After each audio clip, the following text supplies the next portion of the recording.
Hello everyone, welcome to day 22 of the speaking challenge. Today I'm going to answer 6 different questions of 3 different participants of our challenge. These are questions from day 20 of the task that we had done. And the first 2 questions I've got from Irina, and she asks how not to be afraid of public speaking and how to get rid of any anxiety while you're in front of big audience. And referring to my own experience, because I have worked as a business trainer, I can say that the best way to feel comfortable and confident while your public presentation is just to be very well prepared and try to put down on paper your own scenario of what you're going to say at the beginning of your public speaking, of the main subject that you're going to explain to your audience, or even what kind of jokes you're going to make while you're speaking, or even and questions that you're going to ask your audience. And the other way to be well prepared for your public speaking is just to do as many rehearsal at home as you can before your presentation. Try to do it in front of the mirror just to see you and control your body language, and of course to speak out and speak loud all things that you're going to say to your audience. It was really a helpful technique in my practice while I was working a business trainer, and I've been doing it every time before my presentations and public speaking. And the next question Irina asks was about the great book to read.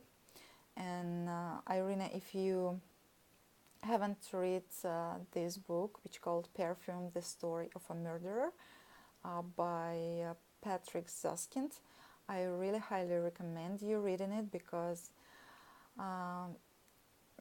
you can find very interesting and impressing things of how Patrick could describe things that we can touch, invisible things.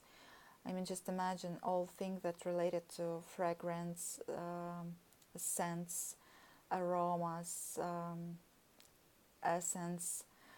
For example, it's easier to describe something that we can touch, right? Something physical, I mean, like cup of coffee or watch or building. But I think Patrick must be a really genius with his capacity to describe invisible things that's impossible to touch. And let's move forward.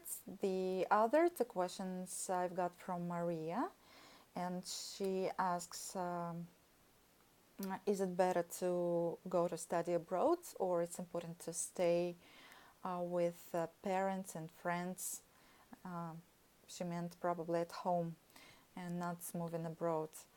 I think that if Maria, you have opportunities and chances to go study abroad, of course it's better to go study abroad, because you won't lose anything, but otherwise you get more knowledge and more experience about yourself, first of all, and about people around you, about culture, and the most important thing about this world in which we live. And it's never too late to get back. It's always that I talk to myself when I I'm scared or worried to challenge myself.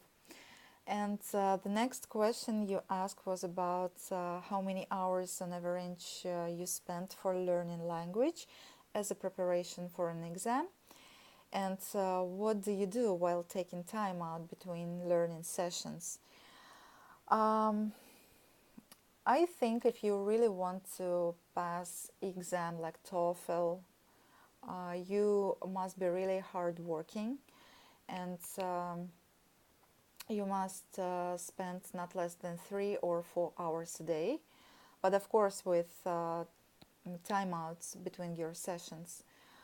For example, I spent on average like 3 or 4 hours a day, but between my sessions I go to exercise or to work out at the gym because it helps me to stay physically in tone, and it also affects on my mood, and I feel more persistent on my learning process. But I always mix up sessions. Not mix up. I just combine sessions because I try to avoid any routine. For example, if 1 hour I spent for to reading, so another hour I spend just watching a movie or any inspirational videos like TED Talks, for example. And this is it. Let's move forward. The last two questions I've got from Jonathan. And he asks, if you could travel anywhere in the world to practice your target language, where would you go and how long would you stay? If I could travel anywhere in the world to practice my target language, which is English at the moment, I would definitely go to the United States and California, because first, it's easier for me to speak in American English than in British. It's easier for me to understand American speakers than British.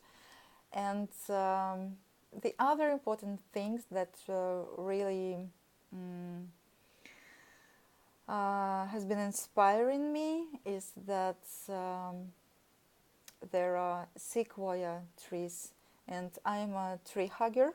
I like to give a hug to trees, and I've been dreaming of giving my warm hug to sequoia because it's I don't know, I have no words to describe my feelings, but I think it's something just incredible. I wish I could see these trees in reality one day. And how long would I stay there?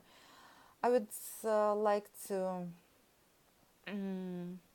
study at university, and to get or to have for to study at university to achieve master degree, yeah. And I know that it takes around a year or 2 years if you want to get your master degree. So I think it's around 1 or 2 years. And the second question was about, if you could have a different career, what would you want to be and why? I would like to relate my career to journalism and international or public relations, because personally I like to communicate with people from around the world. I love to discover new areas, and I find it's very inspirational to get known more about this world, not that we see on the TV, on the television, but to have. It's more important for me to have my own opinion, and it's possible only to communicate with people directly. And this is it for today. Thanks for watching. Have you, everyone, a great day, brilliant day, and see you later. Bye bye.